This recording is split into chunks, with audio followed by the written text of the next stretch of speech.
Welcome to Chase Talks. My name is Chase. Today, we are going to be talking about the Worlds for League of Legends 2018 World Championship. And what I'm going to do is I'm just going to run down my pick'ems, what I put where and why I put it there. And I guess instead of today, I guess I should say tonight or tomorrow, morning, maybe. I don't know. The match started at 3 a.m. This will probably be up before the matches start. Not sure. Should be, though. But running down Group A, I put, this is the group that has Afreeca Freecs, Flash Wolves, G2 Esports, and Pong Vu Buffalo. And that's exactly the order I put them in. I put Afreeca Freecs being the first seed coming out of this group, Flash Wolves becoming the second, G2 Esports the third seed not making it out of the group, and Pong Vu Buffalo being the fourth seed. Now I know a lot of people say that the Buffaloes, the Vietnamese team, is a very good team. They're very strong. They're very aggressive. But that's not always necessarily a good thing. And I don't really have much faith. I don't know much about this team going in. I only know what I've heard from interviews and things like that, and what I've heard the casters say watching it about this team. But I don't know much about this team personally. But what I do know about is the LPL's history in the world stage and how they were once known as the very, very aggressive region. The region that if they saw you, they would fight you. And they would always do good, but they would always fall short against the Koreans who played a slower, methodical game.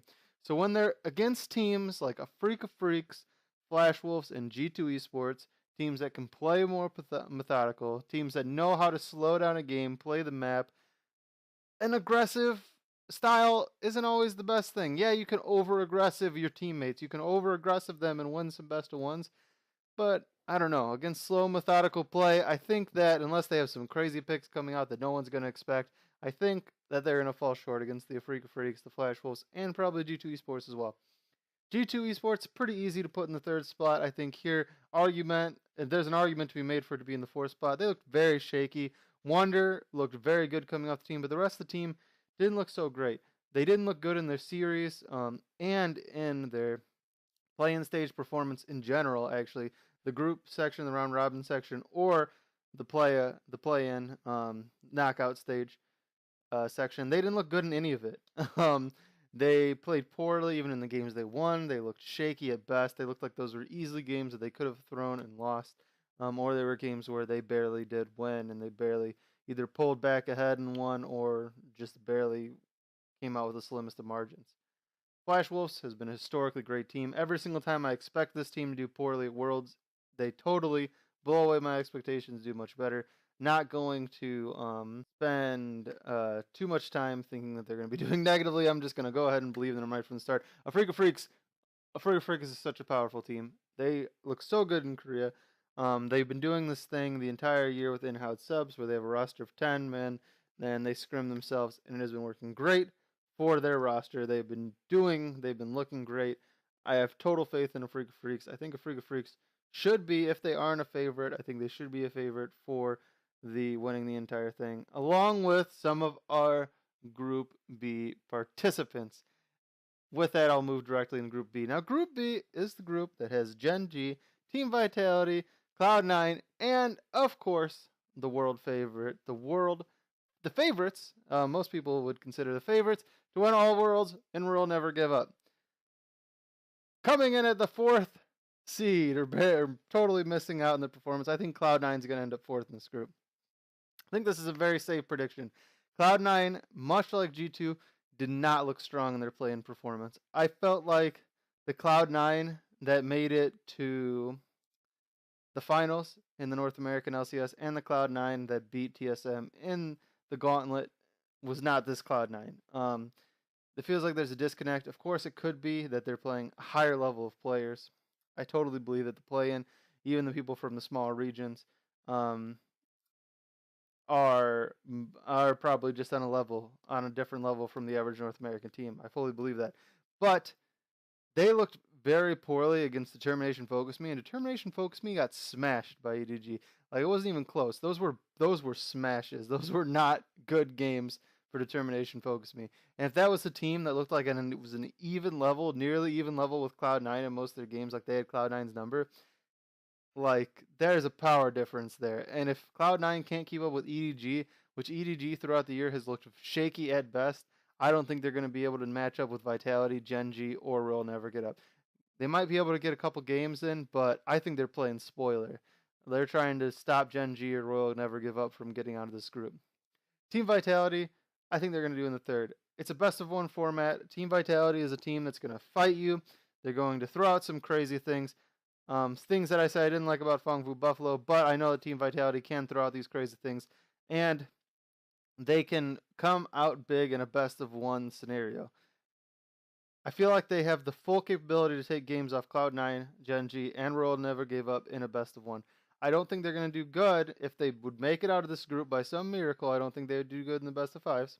Could be totally wrong. Could be selling them short there. But I think in the best of one scenarios, they have an opportunity to pick up wins. That still being said, I still think the favorites, Gen G is going to come out in second. Royal Never Give Up is going to come out in first. I could see a world where Team Vitality would take the second place shot from Gen G, because Gen G looked very good during their gauntlet run, but the rest of the season they did not. So just based on if they keep up the same momentum from their gauntlet run, they could probably take first in this group because they look super strong in their gauntlet run. They did something that only Cloud9 had ever done before, where they came in at the bottom of a gauntlet and won every single match through a gauntlet to get out. Cloud9 and Gen G are the only teams to ever do that. Crazy, Gen G was one of those to do it. That being said, I believe in the defending world champions that they'll be able to make it out of this group in the second seed. Royal Never Give Up is the favorite of this tournament. I think most people are putting them at number one in their group. They look great. Uzi looks great. Uzi probably looks better than he has looked in all the other worlds. He's missed out on worlds a lot, but every other performance internationally and so on that I've seen Uzi perform in, I've never been super impressed by Uzi. I always thought Uzi was the overhyped player. Like, people are like, oh my gosh, Uzi's so good. Like, oh, he's the best bot laner in the world. And I never thought he was that good. I was like, what do you mean there's like better bot laners than Uzi? I was like, look at Deft. Deft like blows Uzi out of the park. For a while I thought that, and other ones, but now I definitely think he's living up to that hype that was surrounding him. And he's definitely going to be a big competitor for that bot lane. And if Never Give Up decides to play a bot-focused strategy, even though they've shown this year they can play around other lanes, not just solely their bot lane, they are going to show up big in this tournament against teams like Gen G, Team Vitality, and Cloud9. Moving into Group C, I have KT Rolster, Edward Gaming, EDG, Team Liquid, and Mad Team in that order. Now, Mad Team, the second seed coming out of the LMS, I do not have faith in this team at all. That might be poor saying it, but I mean, I don't know. I have faith in Flesh Wolves. I have more faith in G-Rex than I do in Mad Team because G-Rex looks very strong during the play-ins. But I don't know a ton about Mad Team. From what I've seen, the little bit that I have seen about Mad Team, I haven't been super impressed by them.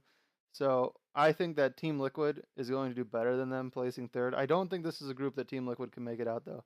Edward Gaming showed a very dominant performance throughout the playoffs, or the play-ins. They did lose a game, but Determination Focus Me, they wiped the floor with Determination Focus Me.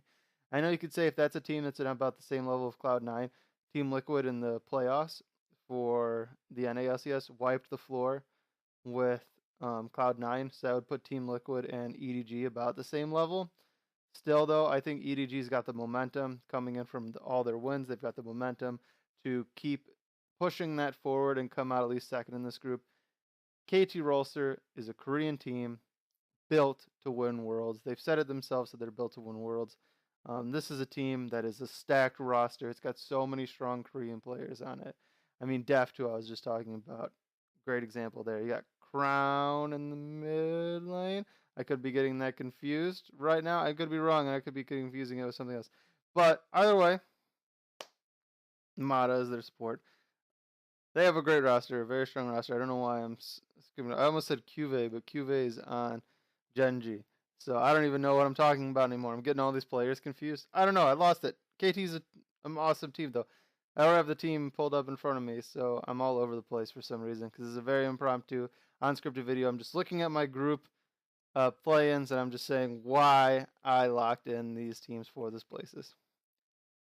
But I think KT Rolster is going to has an easy first seed in this group. EDG, I believe, has the capability to take it away from it. Very slim chance. that Team Liquid's going to make it out of this group. As you can see so far throughout this, there's been very little hope for North America and Europe. And all that hope for North America and Europe lies within Group D. Now, Group D is the group containing Fnatic, 100 Thieves, G-Rex, and Invictus. I think Invictus is going to be the 4th place team in this group. What? That's crazy! They made it to the LPL Finals, losing in a 5-game series to Royal Never Give Up. How can they be the last team on your chest? How can they be the worst team in Group D? I don't think they're the worst team in Group D. I'm going to say that right now. They're probably not the worst. I don't think they're the best, though. And I think that throughout the season, they've shown kind of a shaky performance. And in the past, I have seen Invictus Gaming show many shaky performances. I don't have much faith in this organization. No matter who changes this team, I don't have much faith in them. Are they getting better? Yes. Will they be better in the future? Yes. Is this the year of Invictus Gaming? No. I do not believe it is. It might be harsh saying that, but I don't think it is. Could they be in 3rd and G-Rex be in 4th? Yes. Could they be in 2nd and 100 Thieves be in 3rd and G-Rex be in 4th? Or 100 Thieves be in 4th? Yes. They totally have the ability to make it out of this group if they show up to win. They can do it. I know they can do it. But I don't have faith that they are going to do it, which is why they're my 4th seed.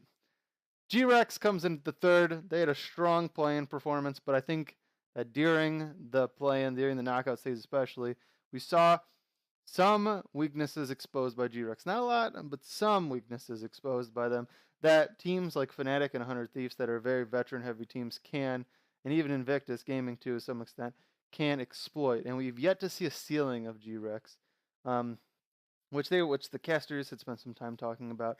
How we haven't seen, I haven't, watching the G-Rex games, I haven't really felt like they've been challenged. Like, yes, they've played difficult games, in air quotes, but I don't feel like they've played like someone on the level of Fnatic or 100 Thieves or even Invictus Gaming yet. So seeing them play against those, it's going to be weird what their performance is going to be. I don't think they're going to make it out of this group, but I think they're going to do well in this group, and they're going to pick up enough wins to get a 3rd seed. Coming at the 2nd seed for Group D, I believe it's going to be 100 Thieves. This is North America's only chance, in my mind, to get out of a group. I don't think that Team Liquid's going to get out of Group C, and I do not think Cloud9's going to get out of Group B. But I think 100 Thieves actually has a chance to make it out of Group D. Why is that? Because I have not that much faith in Invictus Gaming and G-Rex. And I believe that in the best of 1 scenarios, they can pull through. They have a lot of veterans on their rosters. They have an awesome coach like Prowley to help do their drafts, and they have a good support structure around them. I think they can do it. I think they can pull out of this group and be the only North American team to advance to the next stage. Fnatic has looked amazing. Similarly to G-Rex, I am a little worried about Fnatic because I don't feel like we've seen a Fnatic ceiling yet. Fnatic performed very, very, very well throughout the EU LCS and in the playoffs. In the playoffs, watching Fnatic, I felt like Fnatic hadn't been challenged. Fnatic does have a strong 6-man roster, where they have Soaz in the top lane, Bwipo in the top lane, the ability to play Rekkles in the bot lane, or Bwipo in the bottom lane. I don't think we're going to see Rekkles and Bwipo switch out in the bottom lane, but I feel like we will see a momentum shift between Soaz and Bwipo in that top lane. And the ability to switch out between those top laners and have 2 completely different top lane styles, where it seems like Bwipo, while they can both play tanks, it seems like Soaz plays a lot slower of a style to where Bwipo plays a lot more aggressive style. That's going to be very interesting to see. And I think that in a tournament that has so many amazing top laners, like Cuvée, that I almost said for KD Rolsters, even though he's definitely on Gen G. I love Gen G. Gen G's probably one of my favorite Korean teams. But I'm gonna love to see how he matches up with those, and I definitely think they have the total ability to pick up the 1st seed. Even on Invictus's best day, G-Rex's best day, 100 Thieves' best day, I still think Fnatic takes number 1 in this group. If they are all playing to their best, I think Invictus takes the 2nd seed, and then probably 100 Thieves takes the last seed. Them playing at their highest capability, I think that the other 2 teams do outclass 100 Thieves a little bit. But I do think that the 100 Thieves has the capability to expose weaknesses in both G-Rex and Invictus Gaming, and even Fnatic to some extent, not as big of an extent, but to some extent, and be able to pull out a second seed in this group.